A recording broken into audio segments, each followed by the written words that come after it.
Hello students, जैसे मैंने अपने शॉर्ट वीडियो में आपके साथ शेयर किया था कि सीबीएसई ने जो लेटेस्ट पैटर्न जैसे फिजिक्स या और भी सब्जेक्ट्स में है, जिसमें हम लोग 1 मार्क्स के क्वेश्चन, 2 मार्क्स के क्वेश्चन, 3 मार्क्स के क्वेश्चन, 4 मार्क्स के क्वेश्चन और 5 मार्क्स के क्वेश्चन हम लोगों के बोर्ड एग्जाम्स में आते हैं।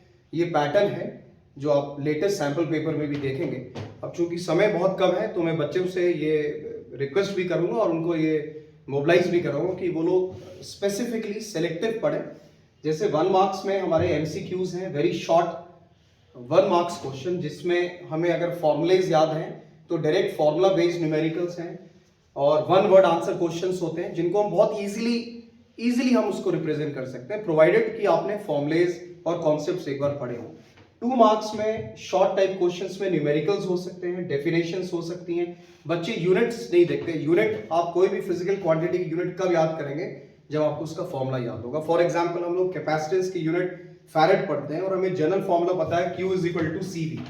तो जैसे Q is equal to CV में जिसको पता है straight away C is equal to Q upon V, मतलब 1 farad is equal to 1 coulomb per volt. तो it can be asked indirectly also, name the physical quantity whose unit is coulomb per volt, that is capacitance. तो जिसने formulas detail में पढ़े उसको दिक्कत नहीं आएगी। 3 मार्क्स में भी शॉर्ट डेरिवेशंस हो सकती हैं, जैसे एलसीआर सीरीज सर्किट के रेजोनेंस में आने की क्या क्या कंडीशंस हैं।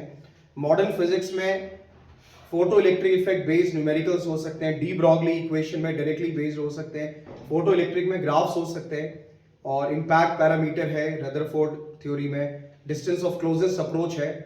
बोर की पूरी एटॉमिक थ्योरी आपके 5 मार्क्स में इसमें क्वेश्चन आपका बन सकता है, बोर की एटॉमिक थ्योरी में। Then solids and semiconducting devices में आप लोग पीएन जंक्शन डायोड को डिटेल में पढ़ें। वीआई कैरेक्टरिस्टिक में forward bias characteristic, reverse bias characteristic. जो सबसे इंपॉर्टेंट फैक्टर है बोर्ड एग्जाम्स के लेटेस्ट सीबीएसई पैटर्न में, वो 4 मार्क्स केस बेस्ड, जिसको पैसेज टाइप, आपको पूरा एक पैसेज दिया होगा, उसी में से आपको आंसर फाइंड आउट करने होंगे। हालांकि वो भी आप तभी कर पाएंगे जब आपका कॉन्सेप्ट क्लियर है। तो सबसे पहले you should know the methodology, marking scheme, और कि 1 मार्क्स के कितने क्वेश्चन है, 2 मार्क्स के कितने होंगे, सेक्शन वाइज बोर्ड्स में दिया होता है। कोई भी आप सैंपल पेपर में देखते हैं, जैसे हम इलेक्ट्रोस्टैटिक्स में पिछले 15-20 साल के सैंपल पेपर को एनालाइज करते हैं तो Gauss theorem and its application में से क्वेश्चन दिखता है। हम लोग करंट इलेक्ट्रिसिटी में देखते हैं डिवाइसेस बेस्ड पहले होते थे, मीटर ब्रिज अब चूंकि हमारे प्रैक्टिकल में है, और सीरीज और पैरेलल इस तरह से जो सर्किट बेस्ड क्वेश्चंस होते थे। मैग्नेटिक इफेक्ट्स में बायोट सेवर्ट्स लॉ और उसकी एप्लीकेशंस हैं, एम्पियर सर्किटल लॉ और उसकी एप्लीकेशंस हैं। इलेक्ट्रोमैग्नेटिक इंडक्शन में सेल्फ इंडक्शन, म्यूचुअल इंडक्शन को हम डिटेल में पढ़ते हैं। कुछ स्पेसिफिक टॉपिक मैं आपको लास्ट मोमेंट में बता रहा हूं जिनको आप अच्छे से प्रिपेयर कर सकते हैं। इलेक्ट्रोमैग्नेटिक वेव्स में electromagnetic spectrum is very important. Electromagnetic spectrum में X rays, microwaves, gamma rays, ultraviolet, cosmic, ये जो रेज है इनकी यूजेस, इनकी फ्रीक्वेंसी रेंज, इनकी wavelength range. Then we come to optics. Optics देखिए स्कोरिंग है।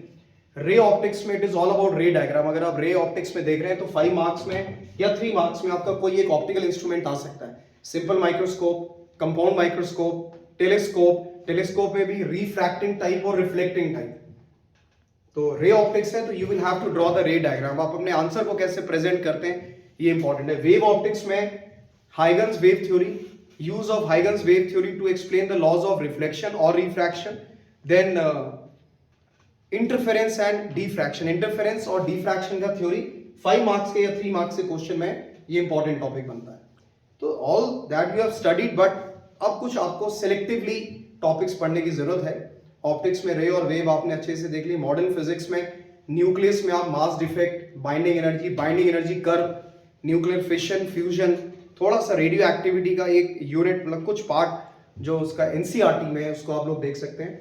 सॉलिड्स एंड सेमीकंडक्टिंग में डायोड्स और उनकी बाइसिंग, जैसे एलईडी है, फोटो डायोड है, सोलर सेल है, how they are biased. VI characteristic में फॉरवर्ड बायस कैरेक्टरिस्टिक का ग्राफ, रिवर्स बायस कैरेक्टरिस्टिक का ग्राफ, और आपका प्रेजेंटेशन। आप कोई भी आंसर लिखते हैं तो उसमें फॉर्मूला लिखिए। जहां आपको लगता है ग्राफ पूछा गया है ग्राफ बनाइए। जहां आपको लगता है कि कोई डेरिवेशन है उसको आप प्रेजेंट करिए अकॉर्डिंग टू मार्क्स। अननेसेसरी ये नहीं कि आप 1 मार्क्स में 3 मार्क्स को एक्सप्लेन करके लिख रहे हैं, वो टाइम लिमिट आपको देखनी है। फॉर्मूला कोशिश करिए हर आंसर में आपका सपोर्टेड फॉर्मूला हो, डायग्राम हो, डिस्क्रिप्शन हो। तो कुछ मैंने टॉपिक्स आपके साथ अभी शेयर किए हैं और मैं अगले वीडियोस में और स्पेसिफिकली टॉपिक्स पे आऊंगा. Thank you student, hope you will be benefited or you can refer my lectures. Thank you so much and all the best from Manmohan Joshi. Okay.